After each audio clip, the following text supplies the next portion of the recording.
Hi, I'm Dr. Emoji, and I present to you the Pyramid Model Project Parent Workshops, a collaboration between the University of Miami Department of Psychology, the Miami-Dade County Public School Early Childhood Programs, and the Miami Children Initiative.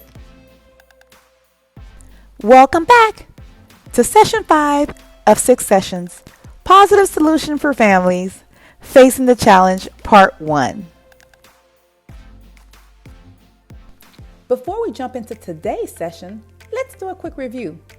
In the last video, you were introduced to the feelings chart to help your child learn how to talk about their feelings. Today, we're going to go over specific strategies that you can use with your child every day. These strategies are logical consequences, planning ahead, and the first then statement.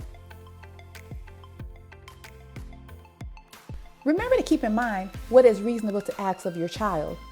It is important to know what your child can do all on their own and what they might need a little more help with. Expecting too much or too little can lead to frustration for both you and your child. Now, let's talk about logical consequences.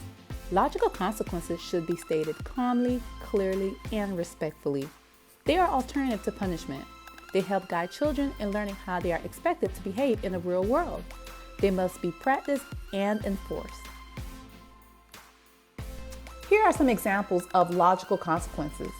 If a child throws blocks at their sister, the consequence would be the parent will take the blocks away. Or, if a brother and a sister are fighting, their parents might send them to play in separate rooms. Here's a tip to remember. Children don't have the same life experiences as we do, so we have to teach them. Lastly, the first then statement. A first then statement is a simple instruction that tells your child what to do in order to do something they want to do. For example, first you pick up your toys, then you can have a snack.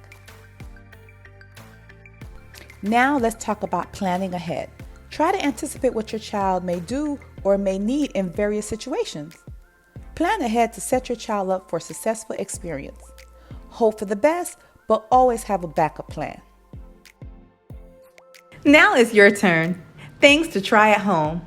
Think of some logical consequences. Remember to keep in mind what is reasonable to ask of your child and use first then statements. Okay, that's it for Session 5. But be on the lookout for our next video on Facing the Challenge, Part 2. That's it for now, but check out our other videos. Till next time, Dr. Emoji signing out.